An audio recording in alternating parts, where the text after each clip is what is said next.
अगर आप उस इंसान की तलाश कर रहे हैं जो आपकी ज़िंदगी बदलेगा, तो आप आईने में देखिए, क्योंकि आपके अलावा इस दुनिया का कोई भी इंसान आपकी ज़िंदगी नहीं बदल सकता।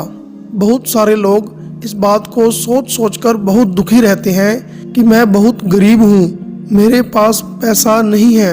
अगर मैं अमीर होता, मेरे पास पैसा होता, तो मैं भी लोगों की तरह बहुत खुश रहता।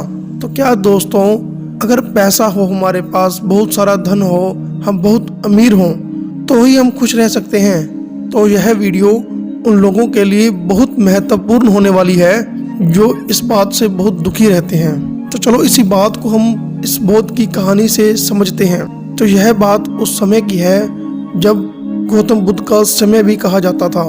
उस समय गौतम बुद्ध का दौर था। गौतम बुद्ध हमेशा अलग अलग गाँव में जाकर वहाँ के लोगों को जीवन का सच्चा ज्ञान बांटते थे। ऐसे ही किसी गांव में गौतम बुद्ध धर्म सभा लगाकर वहाँ के लोगों का अज्ञान दूर कर रहे थे। उसी गांव में बहुत निर्धन और दुखी आदमी रहता था, जो इस सभा के बाहर खड़ा होकर बड़े ध्यान से देखता रहता। वह देखता था कि जब भी कोई अशांत और दुखी आदमी इस सभा के भीतर जाता है, तब ऐसा लगता है जैसे वो दुनिया का सबसे बदनसीब इंसान हो, मगर लौटते समय उसके मुख का तेज और खुशी दुनिया के सबसे खुशनसीब और सुखी इंसानों वाली होती है। यह सब देखकर वह निर्धन और दुखी आदमी बहुत आश्चर्यचकित होता। उसके मन में यही ख्याल चलता रहता कि वह भी एक बार अंदर जाएगा और जाकर देखेगा। जब कई दिनों तक ऐसा होता रहा तो उसे अब रहा नहीं गया और वह उस सभा के भीतर जा पहुंचा, इस सोच के साथ कि अपने दुख और निर्धनता का निवारण करके सुखी हो पाएगा। तो सभा में जाकर उसने देखा कि गांव के कई सारे लोग अपनी अपनी समस्याएं लेकर बारी बारी से भगवान बुद्ध के पास जा रहे थे और अपनी समस्याएं उन्हें बता रहे थे। बुद्ध सबकी समस्याएं बड़े ध्यान से सुनते और हर किसी को उनका कारण और निवारण बताते, जिन्हें सुनकर वह लोग बहुत खुश हो जाते। जैसे ही उस निर्धन दुखी आदमी की बारी आई तो वह भी भगवान बुद्ध के चरणों में पहुंच गया।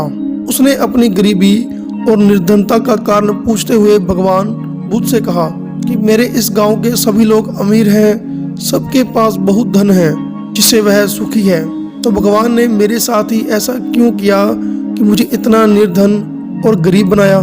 तो गौतम बुद्ध ने उस व्यक्ति की तरफ देखा और मुस्कुराते हुए कहा, तुमने अपने जीवन में कभी भी किसी को कुछ भी नहीं दिया, इसलिए तुम निर्धन और गरीब हो। यह सुनकर उस गरीब को और भी ज्यादा आश्चर्य हुआ। उसने कहा, गुरुजी आप ये क्या कह रहे हो? भला मैं किसी को क्या दे सकता हूँ? मेरा खुद का गुजारा भी मांग मांग के चलता है। तो उस व्यक्ति की ऐसी बात और विचार सुनकर गौतम बुद्ध ने उससे कहा, तुम सिर्फ निर्धन ही नहीं बल्कि बड़े अज्ञानी भी हो। भगवान ने तुम्हें क्या कुछ नहीं दिया? मुस्कान दी है जिससे तुम दूसरों की जीवन की आशा की किरणें जगा सकते हो, वाणी दी है जिससे तुम मीठे बोल बोलकर लोगों का दुख दर्द और खुशियां बांट सकते हो, और दो मजबूत हाथ भी दिए हैं जिससे तुम लोगों की सहायता कर सकते हो। अब तुम ही बताओ, जब तुम्हारे पास इतना कुछ है तो तुम निर्धन कैसे हुए?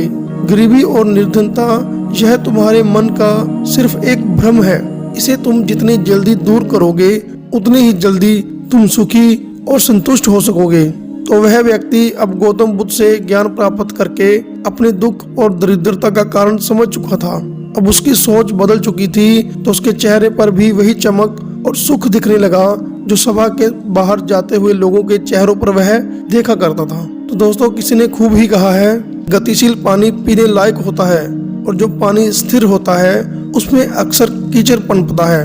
तो इनका अर्थ आपको शायद समझ में आ गया होगा कि गतिशील पानी यानी वक्त के साथ बदलते सकारात्मक विचार, और स्थिर पानी यानी नकारात्मक पुरानी सोच जो हमेशा आपको दुख और असंतुष्टि का एहसास कराती है। इसलिए जो विचार हमें दुखी करते हैं उन्हें हमें बदल देना चाहिए, क्योंकि हो सकता है कि वह केवल एक भ्रम हो।